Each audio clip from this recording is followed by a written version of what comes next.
Saya sendiri pegangan tangan ni rasa macam melekat. Memang berbeza lah getah tayar ni dengan tayar yang lain. Satu minit hari ni.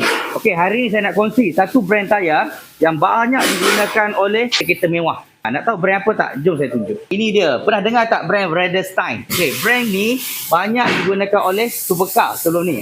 Jadi kat sini saya dapat peluang, saya bawa masuk khas untuk anda semua. Jangan bimbang. Walaupun yang pakai dia kereta-kereta mewah, tapi harga dia saya bagi special. Untuk saiz 185, 55, 16. Tayar ni memang sedap lah. Okay, 185, 55, 16. Harga asal dia 300 sebiji.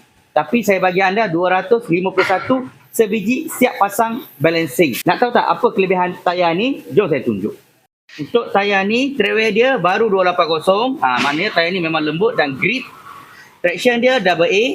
Temperature dia A. Tayar ni dibuat di kilang, sama kilang dengan tayar Apollo di India, made in India. Tengok bunga tayar dia macam mana tak? Jom saya tunjuk bunga tayar dia pula. Untuk bunga tayar dia jenis asimetrik. Maksudnya ada outside, ada inside. Kemudian longkang dia ada 4. Nampak tak longkang dia? Kat sini apa yang best dia sebenarnya getah dia ni. Bila kita pegang dengan tangan ni, nampak tak? Saya sendiri pegang dengan tangan ni rasa macam melekat. Memang berbeza lah getah tayar ni dengan tayar yang lain.